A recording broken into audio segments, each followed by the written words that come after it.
성부와 성자와 성령의 이름으로 말씀드립니다. 하나님의 은혜가 충만하시길 축원합니다. 우리 옆 사람들에게 인사합시다. 우리는 믿음의 사람입니다. 시작. 믿음의 사람으로 서시길 축원합니다. 네덜란드를 배경한 그 동화 중에 네덜란드의 이 나라가 원래는 이 해수면보다 낮은 지역에 위치해 있죠. 그래서 그 바닷물이 넘지 못하도록 이 댐을, 방조제를 세워놓고 있는데, 어느 날 마을에 사는 한 어린아이가, 소년이 그 밤에 그 댐 옆을 지나가는데 댐에서 조금씩 물이 새는 그 구멍을 발견합니다. 이 아이가, 야, 이거 가만두면 큰일 나겠네 라는 위기의식을 갖고 이 아이가 그 구멍에다가 손가락을 집어넣어서 물을 막고, 그리고 밤새 지냅니다. 마침 그때는 추운 겨울철이라 그 막고 있었던 이 아이는 결국 거기서 동사하고 맙니다. 날이 새서 마을 주민이 이 아이를 발견해서 보니까 이 아이가 그 구멍을 막지 않았으면 댐이, 그 물이 터져서 결국 댐이 붕괴되어졌을 거고, 그로 인해서 마을은 대참사가 났을 것인데, 이 한 아이의 희생으로 마을이 온전해질 수 있었다라는 이야기가 네덜란드의 한 동화 얘기입니다. 물론 이것은 동화입니다. 실제는 아닙니다. 그러나 그럼에도 불구하고 이 동화에서 우리에게 주는 아주 중요한 메시지가 있습니다. 이 메시지와 비슷한 이 우리말의 속담이 있는데, 이런 속담이 있죠. 호미로 막을 것을 막지 아니하면 가래로도 못 막는다. 비슷한 얘기입니다. 작은 구멍이지만 그것을 소홀히 여기고 나면 그게 결국 크게 문제가 되어진다는 것이죠. 비슷한 말로 바늘도둑을 가만히 두면 어떻게 됩니까? 바늘도둑이 소도둑 되는 겁니다. 그러니까 무엇이든지 작은 틈을 허용하게 되면 그 틈을 통해서 우리의 모든 것들이 무너지기 시작한다는 겁니다. 처음에는 미약해 보일지라도, 처음에는 아무것도 아닌 것처럼 보일지라도 그 작은 것을 용납해버리면 서서히 우리가 허물어져가는 결과를 낳게 되어진다는 겁니다. 그래서 우리 믿음의 사람들은 깨어있으라라고 주님이 말씀하시는 겁니다. 자세히 나를 살피고 내 안에 조그만한 불신의 틈이 있지 않은가를 스스로 성찰해 볼 수 있어야 한다는 겁니다. 오늘 읽은 복음서의 말씀에는 세례자 요한이 등장합니다. 세례자 요한이 헤로데에 의하여 감옥에 갇혀 있습니다. 세례자 요한이 왜 감옥에 갇혔습니까? 당시의 왕이었던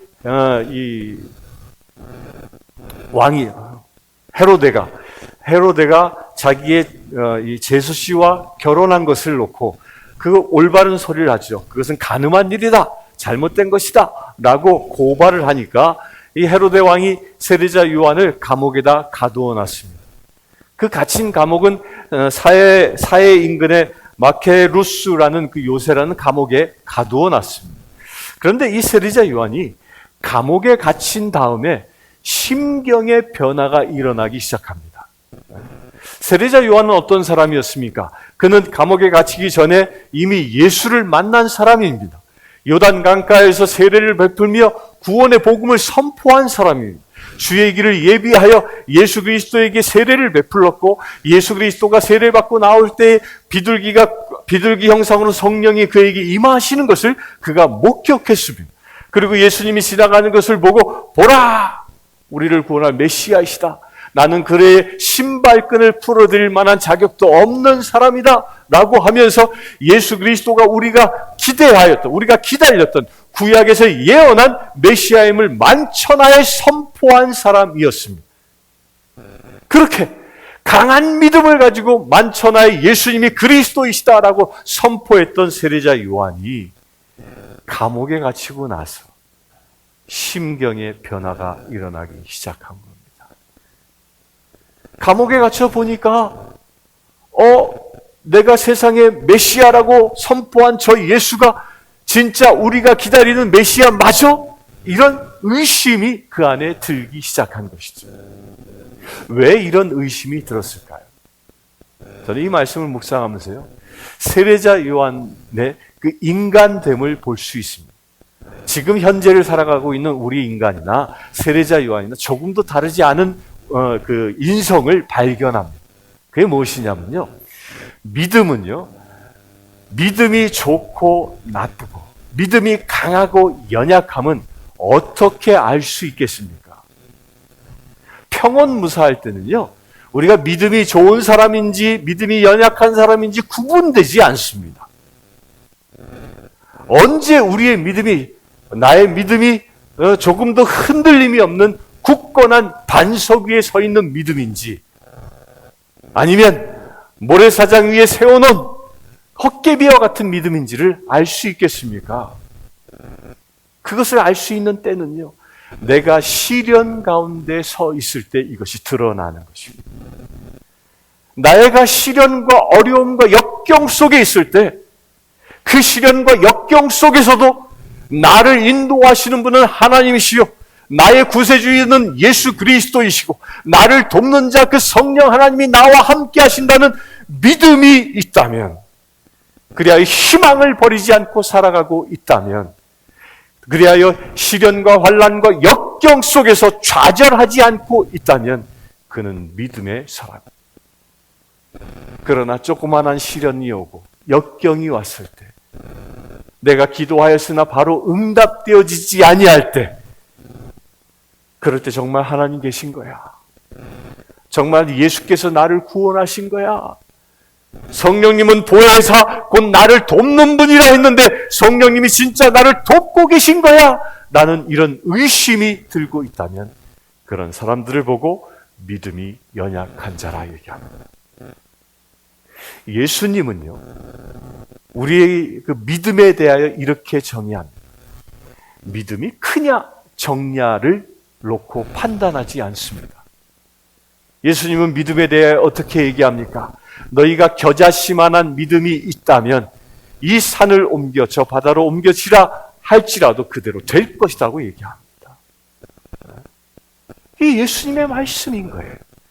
예수님은요, 겨자씨만한 믿음, 그의 믿음의 크고 작고의 문제가 아니라 겨자씨만한 믿음, 곧 확고한 그 생명을 가진 믿음을 가지고 있느냐 아니냐를 놓고 주님은 말씀하고 있는 것입니다. 세례자 요한은 안타깝게도 저가 감옥에 갇히자 그 확고했던, 자기도 확고한 믿음의 사람이라고 스스로 믿고 있었던 자신의 신앙이 흔들리기 시작했던 것이죠. 메시아는 포로된 자에게 자유를 주시는 분이라고 예언하고 있는데, 왜 내가 포로 되어졌는데, 왜 내가 감옥에 갇혀 있는데 왜 나는 자유함을 얻지 못하는 것이야? 라고 스스로 의심하기 시작했던 것이죠. 내가 세례를 준 저 예수라는 사람이 진정 메시아라면 나를 이 감옥에서부터 구원해 줄 텐데 왜 나는 아직 갇혀 있는지, 그 감옥의 공포 속에서 그의 믿음이 흔들리기 시작했던 것입니다. 그래야 그 믿음이 흔들림의 표현을 어떻게 합니까? 자기의 제자를 보내서 이렇게 얘기합니다. 예수께 여짜와 예수께 물어보아라. 오실 그이가 당신인지 다시 물어보아라. 여기서 오실 이가 누구예요? 구약에서 예언하고 있는 메시아, 세상의 구원자 메시아, 그 메시아가 바로 당신 예수 맞는지 확인해 보라는 얘기입니다. 이 말 자체가 무엇입니까? 예수님이 메시아임을 의심하기 시작했다는 것이죠. 우리 사랑하는 성도님들, 여러분들 행복해지길 원합니까? 아멘 하시는 분이 아무도 없는 거 보니까 불행해도 그만이고. 우리 사랑하는 성도님들 행복해지시길 축원합니다. 행복해질 수 있는 비밀은요, 다른 데 있는 게 아닙니다. 내가 믿음의 사람이 되어지면 행복해집니다. 아멘. 제가 오키나와에 갔을 때 배를 타고 큰 배를 타고 한 3시간 가까이를 그 태평양을 지나가서 이 다라마지마라는 조그마한 섬을 방문한 적이 있습니다. 그 섬은 아주 작아요. 차로 이렇게 한 바퀴 도는데 1시간도 안 걸려요. 아주 조그마한 섬이에요. 조그마한 섬인데 거기를 향하여 가는 큰 배를 탔습니다. 배의 길이가 정확히 재보진 않았지만 길이만 해도 한 50m가 넘는 100m 가까이 되는 큰 배, 화물선인데 거기 일부 여객들도 탈 수 있는 그런 배입니다. 근데 이 배가 항구를 딱 빠져나가는데요. 그 항구 이 군해에는 내항에서는 파도가 없으니까 아주 잔잔한 그 물 위를 지나갑니다. 근데 이게 배가 이제 외항으로 이제 벗어나서 망망대해에 딱 들어섰는데 일기가 이게 심상치 않은 거예요. 비가 좀 내리기 시작하고 바람이 불기 시작하는데 파도가 치기 시작하는 겁니다. 이 배가 한 30분 이상 쭉 지나갔는데 이 파도가요. 제가 객실에 이렇게 들어가 앉아 있었거든요. 객실에 들어가 있는 그 객실에 보면 바깥에 창문이 배 창문 이렇게 동그랗게 있잖아요. 근데 객실에 앉아서 창문을 이렇게 보는데 수평선이 보이질 않고 거대한 파도, 물만 보이는 거예요. 그러니까 그 얘기가 뭐냐면 배가 이렇게 지나가는데 이 배보다 높게 파도가 쳐 있는 거예요. 너울 지고 있다라는 거죠. 그러니까 배가 그렇게 가는 거예요. 이 파고의 높이보다 배가 더 아래에 있는 거예요. 막 배는 요동을 치는 거예요, 그냥. 그 파고를 보는 순간, 야, 이게 여행이 아니다. 이게 죽음의 길을 가고 있는 거네. 배가 요동쳐서 멀미는 나 죽겠는데, 이런 모습을 보니까, 이게 내가 여행지까지, 목적지까지 안전하게 갈 수 있을지 불안해지기 시작합니다. 그래서 그 객실을 빠져나와가지고, 너무도 불안해가지고요. 제가 어딜 갔냐면, 조타실, 선실 있잖아요. 조종실. 조타실을 이렇게 붙잡고 올라가 봤어요. 도대체 이걸 어떻게 극복하고 있나. 근데 거기서 기절하는 줄 알았어요. 조타실에 이렇게 올라갔는데, 조타실에 아무도 없는 거예요. 배 키를 잡고 있는 사람이 없는 거예요. 아무도 없어. 그 어마어마한 파고가 몰아치고 있는데도. 그 순간 저는 어떤 생각이 퍼뜩 들었냐면, 그 선원들이 다 이게 구명보트 타고 다 도망가나 보다. 거기에 승객은요 2사람밖에 안 탔거든요. 저하고 제 안내자하고 2사람밖에 안 탔거든요. 그 큰 배. 그걸 막 화들짝 놀래가지고 같이 간 친구한테 야 이게 도대체 어떻게 된 거야 이거. 이제 그 선원을 찾아다니기 시작했어. 선원을. 이 선원을 찾아가서 보니까 한 사람을 발견했는데 이 사람이 선장이에요. 근데 선장이 뭐 하고 있냐면 그 선장 선실이 1층에 이렇게 있는데요. 선실 그 끝에서 자고 있더라고요. 선장은 자고 있는 거예요. 그 나머지 선원들은 뭐 하냐면 다 자기들 맡은 자리에 앉아가지고 그냥 아무것도 안 하고 다 그냥 꾸벅꾸벅 졸고 있는 거예요. 그 승객으로 탄 저와 제 안내자만 몸이 단 거야, 막. 야, 이거 큰일 났다.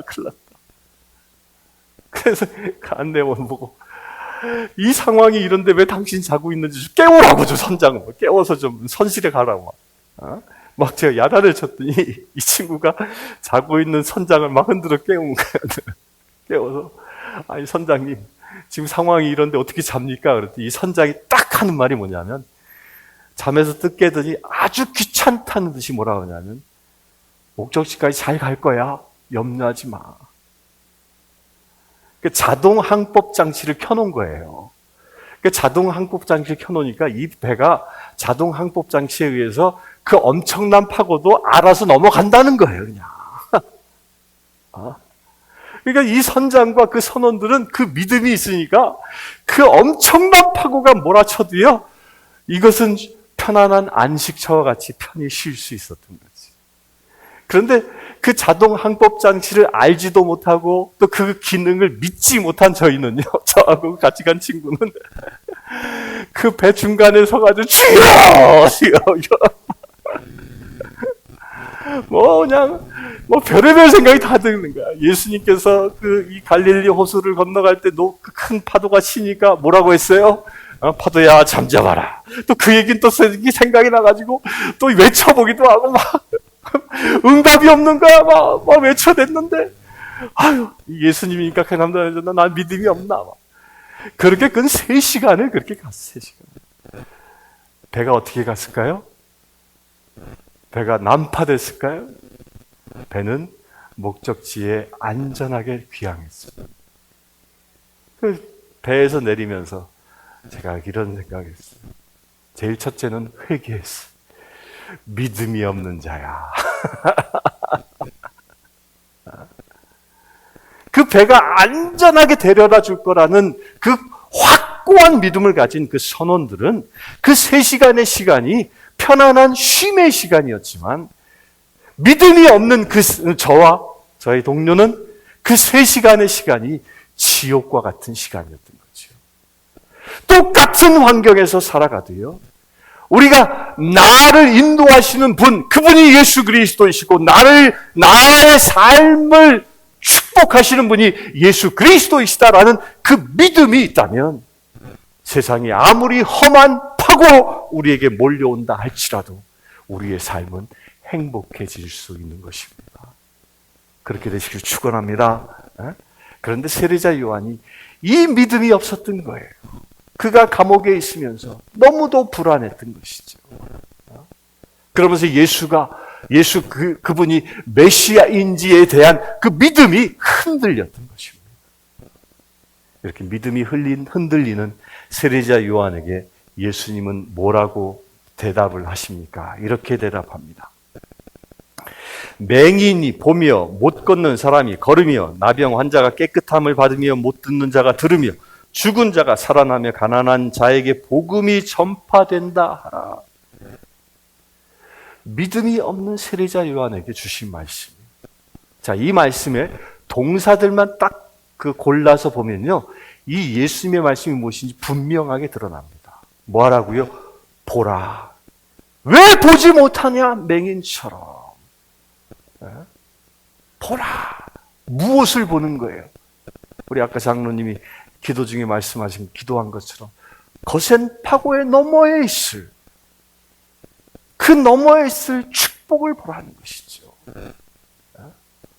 아무리 세파가 거세다 할지라도 지금 내가 처한 상황이 감옥과 같은 죽음이 임박한 그런 엄청나게 험난한 곳일지라도 나를 인도하시는 하나님의 손길을 보라는 것입니다. 이것을 보지 못하는 자는 맹인과 같다는 것이죠.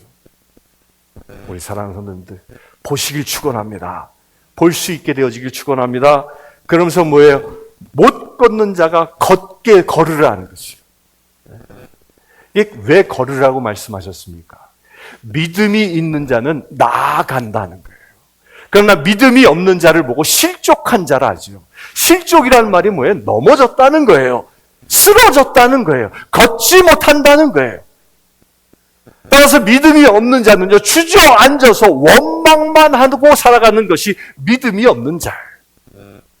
그러나 믿음이 있는 자는 담대히 걸어 나아간다는 것입니다. 그렇게 되길 축원합니다. 나병 환자가 깨끗함을 받으며, 이 말씀이 무엇입니까? 사단은요, 우리가 믿음으로 나아갈 때 우리의 믿음의 행보를 못하도록 우리를 쓰러뜨리려고 하는 간교 중에 하나가 뭐냐면, 너는 죄인이다라고 우리를 계속적으로 책망하려 합니다. 우리에게 계속적으로 죄의식을 주려고 합니다. 그래야 우리가 주님 앞에 서지 못하도록, 너 같은 자가 어떻게 하나님 앞에 설 수 있겠어? 너 같은 자가 어떻게 지성소에 나아갈 수 있겠어? 거룩하신 그분을 만나면 죽임을 당할 텐데 라고 하면서 스스로 죄인으로, 스스로 죄책감 속에서 묶여 지내도록 사단은 우리를 유혹한다는 것입니다. 그로부터 자유해지시길 축원합니다.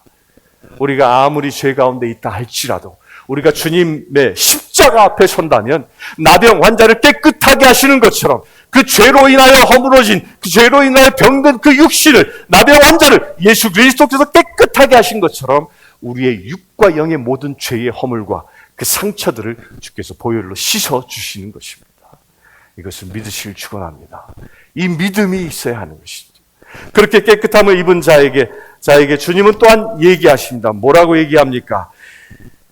그렇게 깨끗함을 입은 자가 못 듣는 자에게 들으며 그렇게 입은 자에게 무엇이 임합니까? 주님의 말씀이 들리는 역사가 일어난다는 것입니다. 우리 사랑하는 성도님들, 여러분들 예수님의 말씀이 들리십니까? 주님의 음성이 들리십니까? 못 듣는가 보네. 한 분도 아멘 안 하십니까? 이 시간 여러분들 귀가 열리시길 축원합니다. 귀가 열리는 비밀이 무엇이에요? 귀는요, 내가 관심을 두고 있는 것에만 우리가 들을 수 있는 능력이 있습니다. 내가 어디다 초점을 두고 있느냐, 무엇을 듣고 싶어 하느냐에 따라서 내가 들을 수 있고 듣지 못하는 거예요. 이 시간 여러분들 똑같이 설교 말씀을 듣고 있지만 여러분들 마음이 딴 데 가 있는 사람은, 저 주방에 가 있거나 집에 가 있거나 일터에 있거나 가정에 가 있는 사람은요, 제가 아무리 소리쳐도 그 소리가 한마디도 들리지 않습니다. 그러나 나의 말을 통하여 하나님의 말씀, 예수님의 말씀을 듣고자 하는 열망을 가지고 귀를 쫑긋 세우면 저의 말소리 하나하나가 놓치지 않고 주의 음성으로 들려질 수 있는 것이죠. 주님께서 못 듣는 자가 들으라라는 이 말씀이 여기에 있는 것입니다. 우리가 세상을 살아가면서 아무리 힘들고 어려울지라도 나의 귀를 누구를 향하여 들라는 것이 예수를 향하여 귀를 기울이라는 것이, 말씀의 귀를 기울이라는 것입니다. 나에게 주님은 무엇을 말씀하시는지를 거기에 귀를 기울이라는 것입니다. 그런데 수많은 사람들이 세상을 살아가면서 시련에 빠지고 실족하는 이유가 무엇입니까? 예수님의 말씀에 귀를 기울이지 아니하고 사람들의 소리에 귀를 기울이기 때문이에요. 거기에 흔들려 버리는 거예요. 그 사람들의 소리에 흔들리는 사람을 보고 예수님이 뭐라고 얘기합니까? 바람에 흔들리는 갈대와 같다 얘기하는 거예요. 여러분들, 사람의 말에 흔들리지 마시길 축원합니다. 우리는 오직 주님의 음성에 순종할 수 있어야 하는 것이죠. 주님의 음성에 귀를 기울이시길 축원합니다. 그렇게 귀를 기울여 살아가는 자에게 주는 축복이 있는데 그게 뭐예요? 죽은 자가 살아나는 축복이 일어나는 거예요. 나자로가 죽었습니다. 죽은 지 사흘이 지났습니다. 그의 육신은 이미 썩어서 냄새가 납니다. 그러나 그 죽은 나자로가 나자로야 나오너라라는 그 예수의 음성을 들었을 때 그는 무덤을 열고 다시 살아나는 역사가 일어나는 것이죠. 우리가 주의 음성을 들을 때 내 생명이 살아나는 역사가 일어나는 것입니다. 아무리 세상이 힘들고 내가 죽을 것 같을지라도 주님 말씀 한마디 하시면 내가 나아갈 수 있는 힘이 생기는 것이죠. 그래서 예수님은요, 죽음의 예수님이 아니라 생명의 예수님이십니다. 그 예수님을 믿으시길 축원합니다. 그렇게 우리가 살아날 때 우리가 어떤 삶을 살아야 하는지 주님은 이렇게 얘기합니다. 가난한 자에게 복음이 전파된다. 그렇게 살아나는 자를 통하여, 살아나는 사람들을 통하여 무엇이 일어난다고요? 가난한 자에게 복음이 전파되어진 역사가 일어나는 것입니다. 여기서 전파되어진다라는 말이 히브리어로, 원어에는요, 히브리어는 하가라는 말로 되어 있어요. 하가. 이 하가라는 말은요, 두 가지 의미가 있습니다. 그 첫 번째 의미는, 이 하가는 어느 때 쓰는 말이냐면 곰이 포효할 때 쓰는 말이에요. 그러니까 곰이 사냥감을 앞에 두고 어떻게 해요? 곰이 보면 이게 두 발로 딱 서가지고 와 울부짖잖아요. 그 상대를 제압해 버리잖아요. 바로 그런 상태, 그런 것을 보고 하가한다는 거예요. 그러니까 여기서 가난한 이에게 복음을 선포한다라는 말이 뭐예요? 세상을 울리는 그런 쩌렁쩌렁한 소리로 세상을 향하여 복음을 증거한다라는 거예요. 바로 이렇게 세상을 울리는 것, 울릴 수 있는 비밀이 어디에서 옵니까?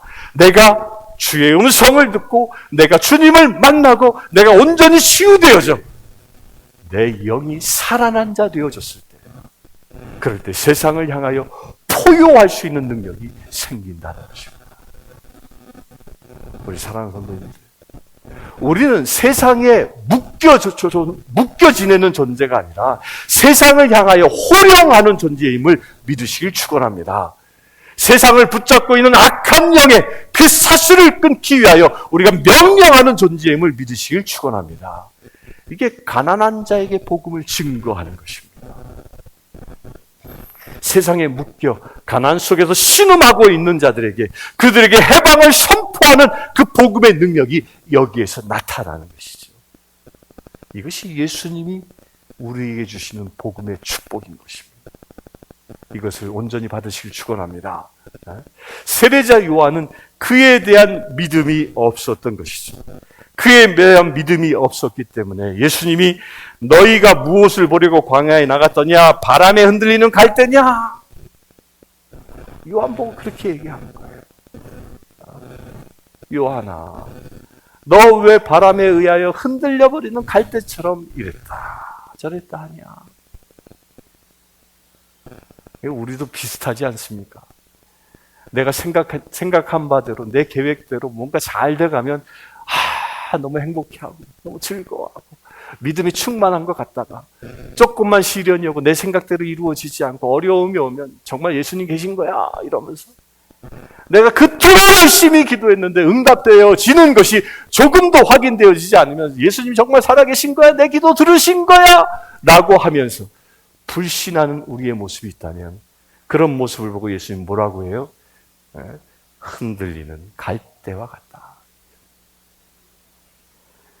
예수님은 믿음의 사람을 어떻게 표현했습니까? 베드로에게 말씀하시기를 너는 믿음의 반석이라. 반석이 뭐예요?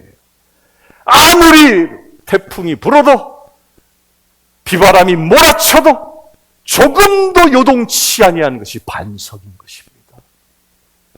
그럼 믿음의 반석 되시길 축원합니다.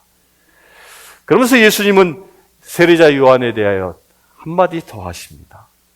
내가 너희에게 이르노니 선지자보다 더 나은 자니라. 그러면서도 예수님은 세례자 요한의 정체성을 이야기합니다. 여기서 말하는 선지자보다 더 낫다란 말이 뭐예요? 이 선지자는 누구예요? 구약에서 등장한 선지자들을 얘기하는 거예요. 이사야, 예레미야, 이런 선지자들이 있죠. 그 모든 선지자들보다 누가 더 나은 자예요? 세례자 요한이 더 나은 자예요. 왜 예수님은요? 그를 흔들리는 갈대라고 얘기하면서도 흔들리는 갈대임에도 불구하고 그를 구약의 어떤 예언자보다 높은 자라고 주님은 말씀하셨을까요? 그 이유는 이렇게 얘기합니다. 보라, 내가 내 사자를 내 앞에 보내노니 그가 내 길을 내 앞에서 준비하리라. 그가 비록 흔들리는 갈대였으나 세례자 요한이 한 일이 무엇이었습니까? 예수님의 길을 준비하는 사역을 감당한 것입니다. 그가 비록 감옥에 갇혀서 불신의 사람이 되어 있지만 그럼에도 불구하고 그는 예수의 길을 예비한 사람이었다는 것이죠. 그 예수의 길을 예비한 사람이었기 때문에 구약의 어떤 선지자보다 높임을 받는 그 축복의 사람이 될 수 있었던 것입니다. 우리 사랑하는 성도님들, 우리의 삶이 어때야 하는지도 보여주고 있는 것입니다. 여러분들은 어떤 존재입니까? 여러분들이 왜 교회에 나옵니까? 왜 신앙생활을 합니까? 세상에서 문제없이 잘 먹고 잘 살기 위해서 교회에 나옵니까? 그런 게 아닌 것이죠. 우리가 부름받은 이유는 세상의 땅끝까지 나아가 복음을 전하기 위함. 예수님께서 말씀하셨죠. 예루살렘과 유다와 사마리아와 온 세상 땅끝까지 나아가 복음을 전하라. 모든 민족과 열방들에게 복음을 전하라. 그것이 완성되어지면 주의 날이 오리라 말씀하신 것이. 우리가 이 세상을 살아가는 이유가 여기 있는 것이죠. 세례자 요한이 예수의 길을 준비한 것처럼 우리도 다시 오실 예수 그리스도, 재림하실 예수 그리스도의 길을 준비하는 자 되기를 주님은 소망하는 것입니다. 우리의 삶을 통하여 예수의 길을 준비한다면 우리 또한 구약의 어떤 선지자들보다도 더 나은 자로 여김을 받을 수 있는 축복의 사람이 될 수 있는 것입니다. 우리 그렇게 되길 축원합니다. 그렇게 되시길 축원합니다. 주의 길을 예비하는 자. 우리가 세상을 살아가는 이 내시빌 땅에서 살아가는 이유 무엇이라고요? 다시 오실 주님의 길을 예비하는 자예요. 내 주변에 내 사랑하는 자에게, 나의 이웃에게, 나의 지인들에게 주님의 길을 예비하는 자로 나를 부르셨다라고 믿으시길 축원합니다. 이것을 강건하게 믿는 거예요. 그런데 왜 세례자 요한이 이런 선지자보다 가장 큰 선지자라고 여김을 받았음에도 불구하고 세례자 요한에 대하여 예수님은 마지막 평가를 이렇게 하십니다. 그러나 천국에서는 극히 작은 자라도 그보다 크니라. 세례자 요한이 천국 가는 것은 확실합니다. 그런데 세상의 사람들 그 어떤보다도 큰 사람 여김을 세상에선 받았지만 천국에선 그 어떤 사람보다도 가장 작은 자 취급을 당한다고 주님이 말씀하셨어요. 왜일까요? 세상에선 가장 큰 자인데 왜 천국에선 가장 적은 자일까요? 의심 때문이다. 의심 때문에. 여러분들, 주님이 나를 택하셨고 주님이 나를 축복하신다는 이 사실에 대하여 조금이라도 의심의 그 구멍이 생긴다면 예수 이름으로 물리치기를 축원합니다. 이 의심이 없이 주님은 나를 구원하셨다는 이 확고한 믿음을 가진 자로 우리가 세상을 살아가고 우리가 주님의 나라에 간다면 세례자 요한보다 큰 사람 취급을, 큰 사람 대우를 받게 되어지는 것입니다. 우리 여기에 도전받으시길 축원합니다. 저는 늘 이런 고백을 합니다. 내가 주의 나라에 가면 그 세례자 요한보다 큰 사람 대접을 받을 거야. 무엇으로 인해서? 의심치 아니하는 믿음을 통하여. 주님은 이 시간 우리에게 그것을 원하십니다. 성탄절날 주님은 우리에게 오실 것입니다. 그분은 우리를 구원하시기 위하여 오실 것입니다. 우리를 당신의 자녀 삼기 위하여 오실 것입니다. 그 예수 그리스도를 온전한 믿음으로 영접하시길 축원합니다. 그래서 여러분들의 삶이 예수 때문에 살아가고 여러분들의 삶이 예수를 높이는 삶이 되실 주의 이름으로 축원합니다. 그럴 때 여러분들은 세례자 요한보다 큰 사람 되어져 하늘의 영광을 차지하는 믿음의 지체들 되어질 줄 믿습니다. 성부와 성자 성령의 이름으로 말씀드렸습니다. 기도하겠습니다. 주 아버지 하나님,